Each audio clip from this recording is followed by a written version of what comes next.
Capítulo 13. O médico nazista. Quando fomos assistir à recuperação de Walter na reunião do Centro Espírita, defrontamos com um caso muito interessante que me chamou a atenção, e por isso acompanhei o desenrolar do drama. Estávamos aguardando o início, quando chegaram 3 pessoas, um casal com a filha adotiva. O casal, principalmente a senhora, queixou-se que a mocinha, a filha, continuava tendo suas crises. Arthur me explicou que Joana, assim se chamava a jovem, era médium e estava sendo obsediada por alguns espíritos, suas vítimas do passado. Tinha crises em qualquer hora e lugar e procurava meu pai em horários inoportunos para lhe dar passes, porque só assim se acalmava. Minha mãe foi sentar-se ao lado dela, porque conforme me explicaram, logo que entrava no centro começavam suas crises, e era necessário alguém perto que a controlasse. Seus obsessores possuíam sobre ela um domínio psíquico, mesmo à distância. Queriam que sofresse, pois ela os havia prejudicado. Gosto muito de ver minha mãe, pois amamo-nos muito e é a pessoa de que mais gosto. E sempre que me é possível vou visitá-la, ficar ao seu lado, porque me é prazeroso. Joana é uma mulata forte, de olhar malicioso, demonstrando não estar afim nem de orar, nem de melhorar. Ali está por imposição dos pais e para ficar livre de suas crises, que considera ridículas e que lhe fazem passar vergonha. Seu obsessor-chefe era inteligente e sutil. Como ela tinha má índole, passou a incentivá-la a fazer uso da maldade, chegando a ponto de incorporar, utilizando-a como médium e tentar matar a mãe e o pai. Fazia com que descuidasse completamente da disciplina pessoal e dos compromissos próprios de sua idade, para envolvê-la no seu ardil.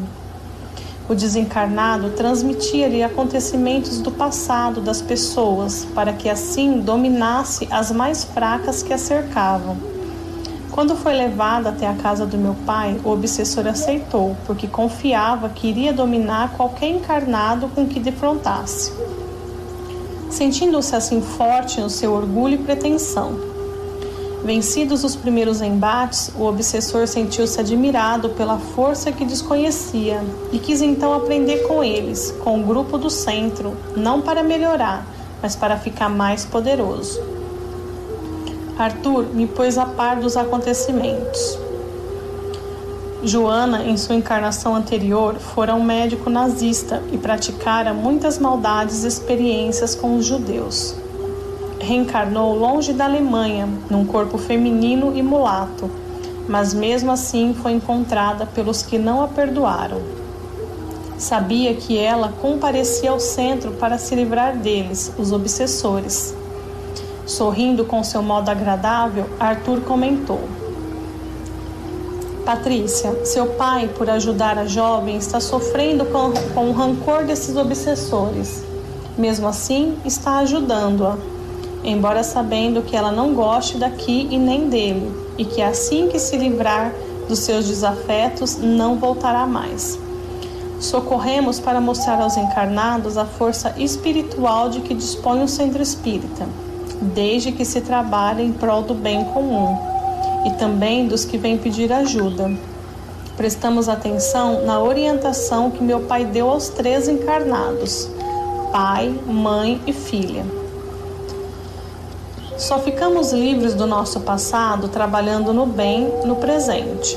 Para livrar-nos dos obsessores, devemos pedir perdão, perdoar e nos harmonizar com as leis divinas. Precisamos entender que os espíritos têm seus motivos para perseguir as pessoas.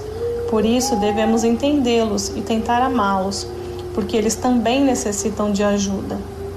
Para não sermos atingidos pelos obsessores, devemos mudar nossa vibração, sair da faixa mental deles, isto é, pensar em coisas boas e superiores e agir de modo digno, trabalhar no bem e amar muito. Vocês aqui estão em busca de auxílio, porém devem ajudar a si mesmos. Certamente, quando você se sentir bem, Joana, não voltará mais aqui. Porém, quero lhe dizer uma coisa. Você é médium e necessita aprender a lidar com sua faculdade e trabalhar muito no bem para viver tranquila e sem essas crises. Mas, se você se afastar do centro e não se modificar a situação que vive, logo voltará. Os centros espíritas estão melhor preparados para ajudar nos casos de obsessão, ensinando a lidar com a mediunidade para o bem. E em suas reuniões ouvirá ensinamentos que ajudarão a sua renovação interior. Joana não gostou muito do que ouviu, mas ficou quieta. Quando começou o trabalho de desobsessão, 3 dos que estavam importunando se comunicaram. Os 2 homens e uma mulher foram judeus, ou ainda eram, pois o fator da raça se mostrava ainda forte. O primeiro estava sem o braço e sem o olho esquerdo. Cumprimentou mal-humorado, não queria conversar com ninguém. Foi perto do médium contra sua vontade e falou com raiva. Por que interferem no que é justo? Embora tenham outra religião, vocês amam a Deus. Nunca ouvi falar de religião desse jeito. Oram, dizem fazer o bem, conversam com os mortos, mas ajudam os criminosos. Isto não está certo. Por que o ajudam, esse monstro sanguinário? O desencarnado desconhecia o espiritismo, estranhando o intercâmbio mediúnico e o ensinamento de que todos somos filhos de Deus e por isso irmãos uns dos outros. Se eu lhe disser que queremos é ajudar você, começou a dizer meu pai, porém foi interrompido por ele. Ah, mas por que não nos avisaram logo que queriam se unir a nós? Quanto mais, melhor. Você não entendeu. Queremos ajudá-lo a se recuperar, a tornar-se sadio, a viver de modo digno num lugar propício. Quem lhe falou que quero ser sadio? Indagou nervoso.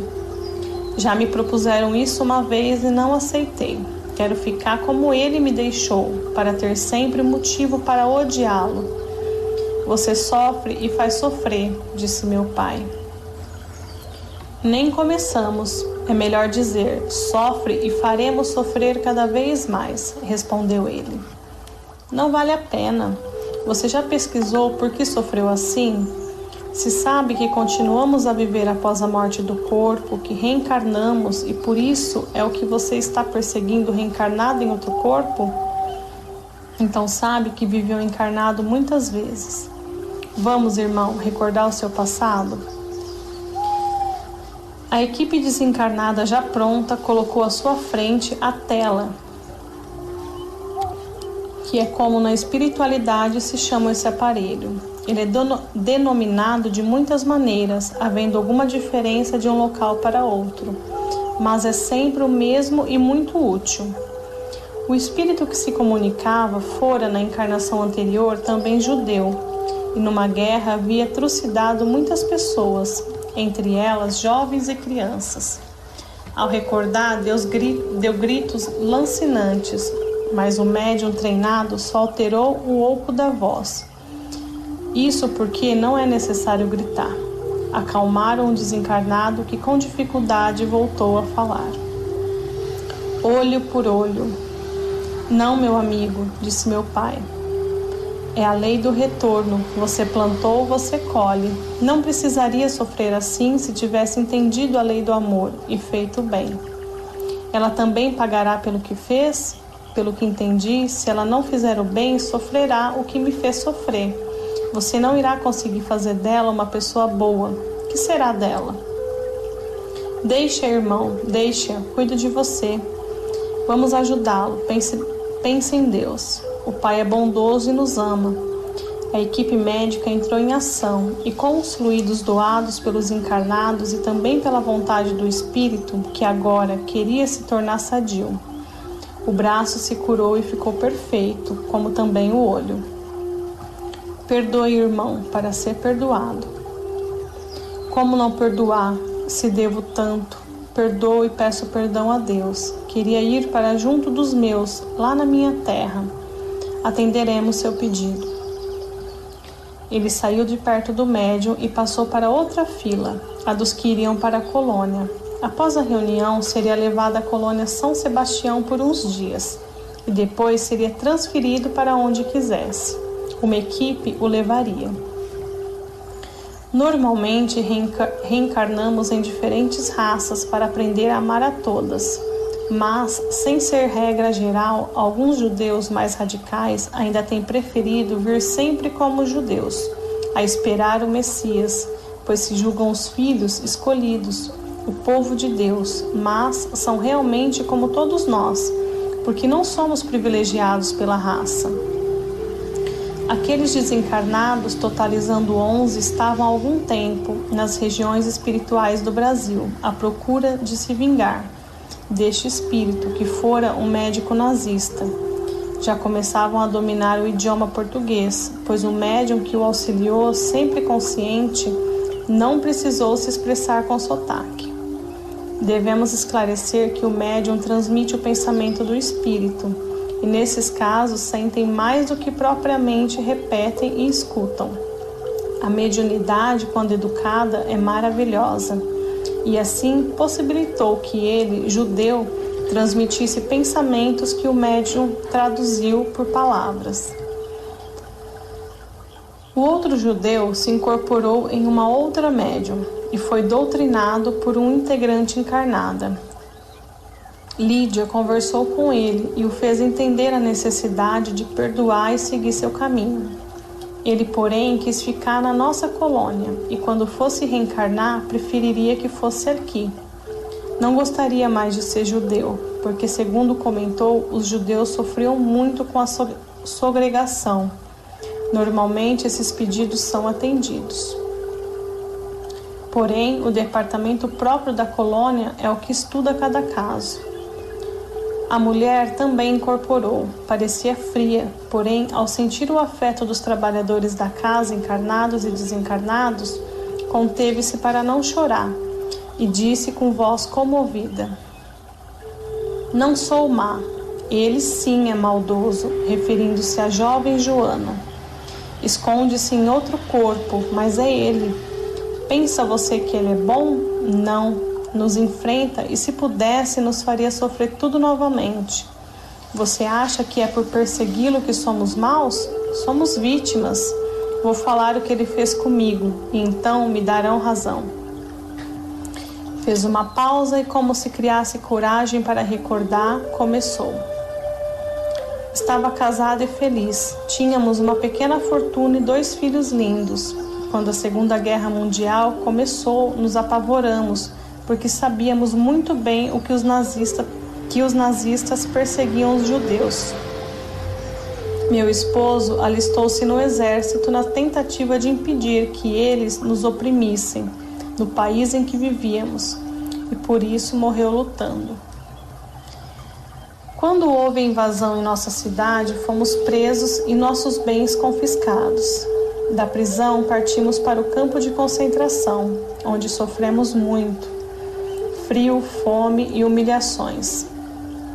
Naquele campo havia um laboratório onde esse médico medonho e os outros faziam experiências com os presos ou simplesmente os torturavam pelo prazer de vê-los sofrer. Ao ver meus filhos chorarem de fome e de frio e com muito desconforto, resolvi pedir clemência. Solicitei para falar com o comandante e, para minha surpresa, ele me atendeu e me levou à sua sala. Quando me atendeu, foi esse aí, o médico nazista, que me olhou de cima e embaixo e indagou: "Então, judia, que reivindica?" Pensando que ele ia me ajudar, falei rápido para não perder a coragem. "Por favor, senhor, aqui estou com meus 2 filhos pequenos, passando fome e frio. Se você se entregar a mim, intercederei por vocês", disse rindo. Sempre fui muito direita, fiel ao meu esposo, porém meus filhos aceitei a proposta.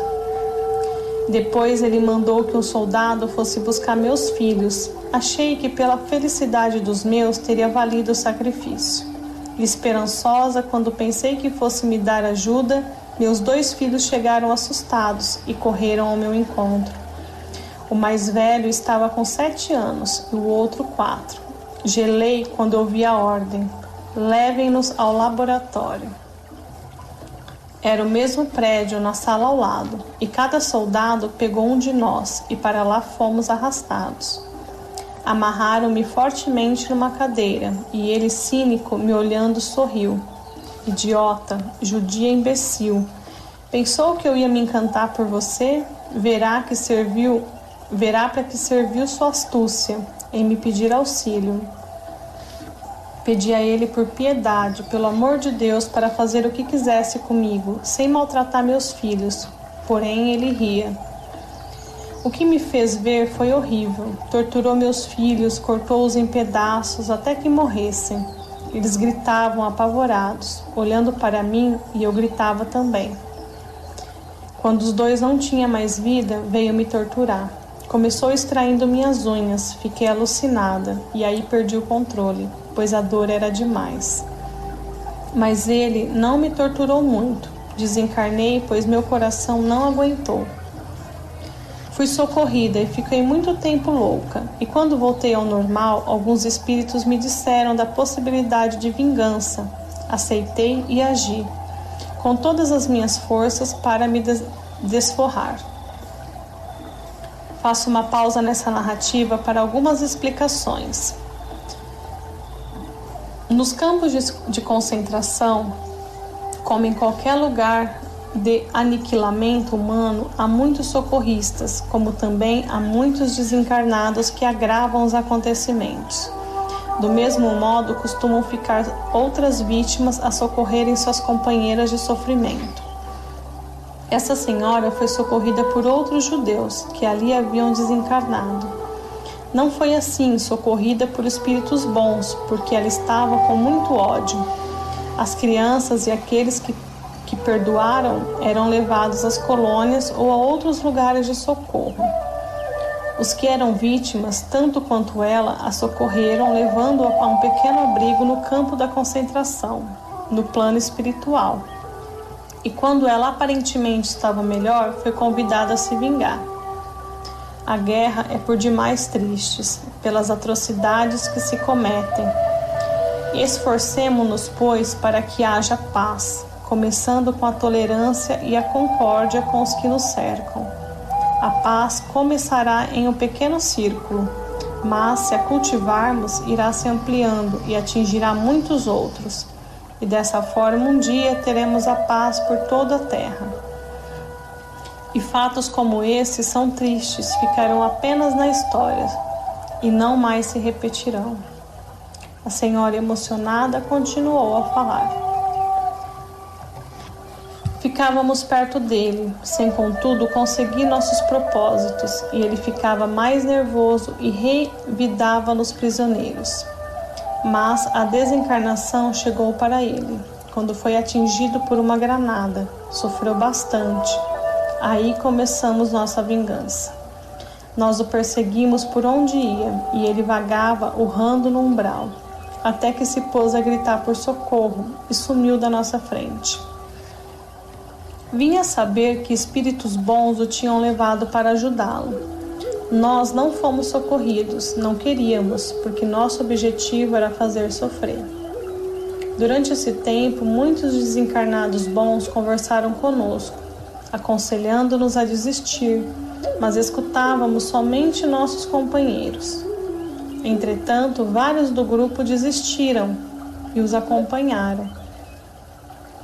Por outro lado, ninguém se esconde dos seus erros e nem dos que o perdoaram. Assim, enquanto procurávamos o perverso, aprendemos como nos vingar. Anos se passaram, mas conseguimos descobri-lo. Agora querem que eu desista por acaso. Aqui há mães e pais? Será que podem imaginar o que é ver o que eu vi, sofrer o que sofri? Dá para imaginar ver seus filhos amarrados, gritando de dores e desesperos? Odeio, odeio. Fez-se um silêncio total. Todos os desencarnados prestaram atenção. Muitos, ao ouvi-la, conseguiram ver suas lembranças. Alguns choraram. Os encarnados também se comoveram. Ela sentiu fluidos de amor e compaixão por todos. Em dado momento, uma das trabalhadoras da casa, em espírito, aproximou-se dela, abraçou-a e falou emocionada: "Minha filha, para de sofrer, por favor, recomece sua vida. Também sou mãe e entendo o seu sofrimento. Compreendo o seu desejo de vingança, porém, digo-lhe que desta forma você vai perpetuar seu sofrimento. Venha para junto de seus amados e não sofra mais. Chega, perdoe e venha conosco. Amarei você como uma filha. Venha." "Minha irmã", falou meu pai, "ele reencarnou e você parou no tempo só para se vingar. Por que não recomeça e tenta ser feliz? Devemos esquecer os momentos que nos foram cruel e só lembrá-los para tirarmos alguma lição. É bem melhor pensar somente nos bons momentos. Você é infeliz e recordando sempre esses fatos prolonga mais seu sofrimento. Você acredita em Deus e se Ele nos perdoa, por que não perdoamos ao nosso próximo? Sabe que nada que acontece fica escondido ou impune. Deixe seu algoz agora, Joana, em seu novo corpo e cuide de você. Perdoe para ser perdoado." "Quero esquecer." Aninhou-se nos braços da trabalhadora da casa, que a abraçou, e após foi levada e adormecida na colônia. A reunião terminou com todos comovidos pelo sofrimento daquela senhora. Eram muitas as orações a seu favor. Emocionei-me também ao acompanhar suas lembranças realmente duras às cenas de horror. Talvez possam vocês pensar que retrato muitas tristezas nesse livro. É que as tristezas e as alegrias existem e devemos ser realistas, tirando de fatos tristes lições preciosas que nos impulsionarão com otimismo para o caminho do bem e para a felicidade. Ao tomar conhecimento de fatos assim, conseguimos entender ambas as partes e ajudar sem condenar. Por isso, como sou alegre, passo minha alegria aos que me rodeiam. A alegria nos fortalece, nos anima e nos dá compreensão da dor do próximo. Aquela senhora foi internada no hospital da colônia, onde recebeu por tempos tratamento, carinho e ensinamentos. A equipe da colônia encontrou seus 2 filhos e esposo, encarnados na Europa, e a levou para vê-los. Estavam os 3 bem.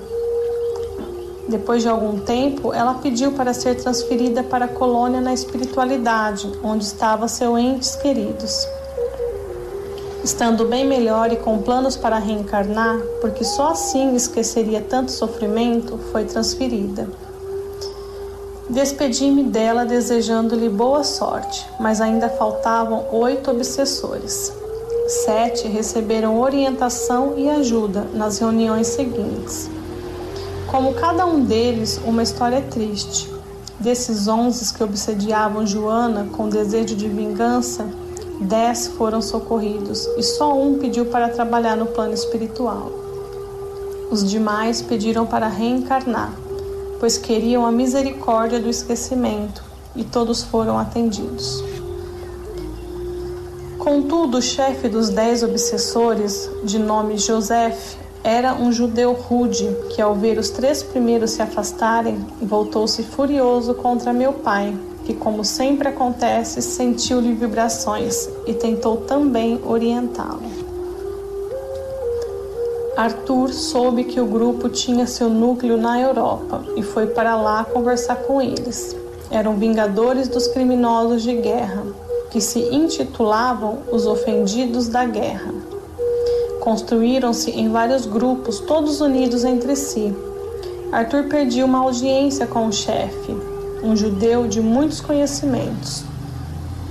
Após cumprimentos, Arthur começou o diálogo e nos contou depois que o chefe tinha total conhecimento do que acontecia com seus subordinados junto a Joana e não deixou que ele, Arthur, falasse muito. Citava com exatidão pedaços do Antigo Testamento Sabia a Bíblia quase de cor, falava de muitas passagens para justificar a vingança. É olho por olho, dente por dente, falou demonstrando calma. Arthur replicou com os ensinamentos de Jesus. Ele disse não acreditar num profeta que se deixou matar, mas, após alguns minutos de conversa, confessou que reconhecia a força e a presteza dos trabalhadores de Jesus. Arthur lhe pediu então que parasse com as vinganças. Ele riu, se aquietou por momentos e falou decidido.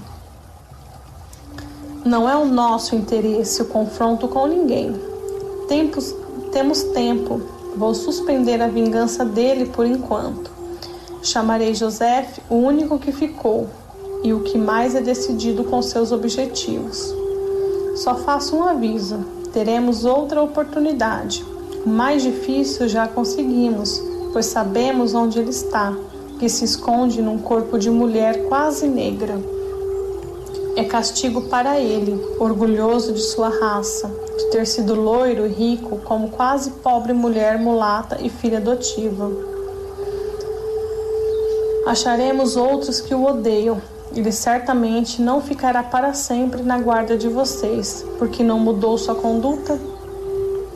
De fato, José foi embora e Joana ficou livre de seus obsessores, não porém de seus erros.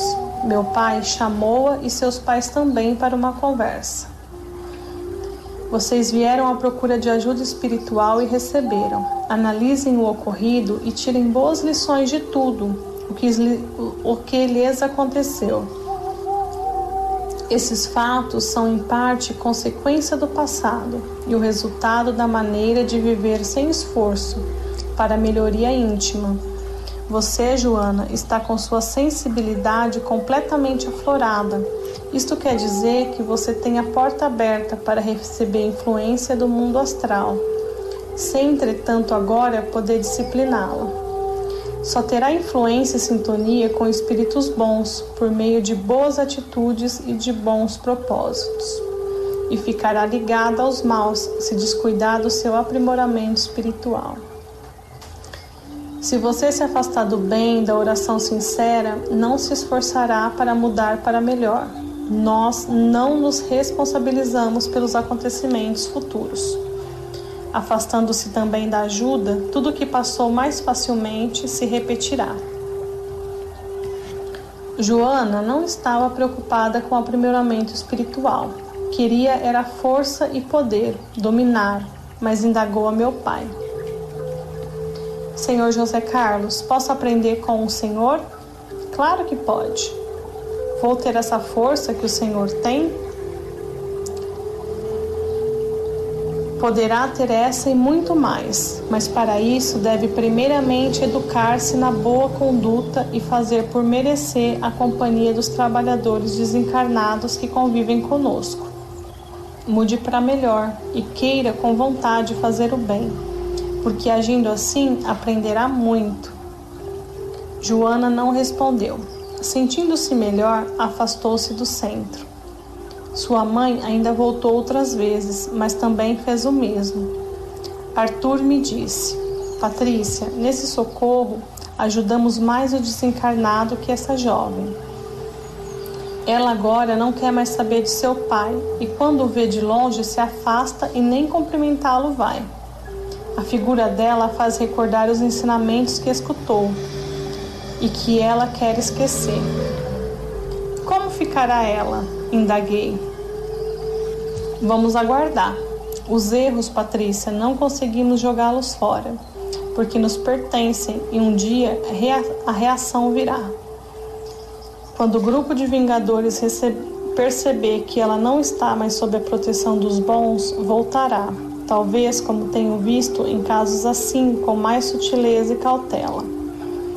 Ela não vindo aqui e nem recebendo outro auxílio, não estará vinculada a uma proteção. E como não faz mais por merecer, será fácil para eles voltarem a se vingarem. Ele, ao desencarnar como médico nazista, foi socorrido no umbral, livrando-se daqueles que queriam dele se vingar, sendo levado na ocasião para um posto de socorro. Logo em seguida reencarnou. Socorro não quer dizer que o indivíduo tenha mudado, porque mesmo que receba orientação para mudar, será necessária uma transformação interior muito grande. Fiquei a pensar como a crueldade fazia mal aos que pratica. Quanta imprudência em cometer erros. A reação desses atos pedirá reajuste no caminho. Mas, como Deus é misericordioso, sempre dá novas oportunidades. Ao findar essa narrativa, posso concluir que todos nós, encarnados e desencarnados, tivemos um grande ensinamento com os fatos ocorridos. Que todos nós temos que aprender a amar, a ser úteis para termos paz e sermos felizes. E que a alegria interna virá quando superamos nossos traumas íntimos e ajudarmos outros a fazê-lo. Alegria.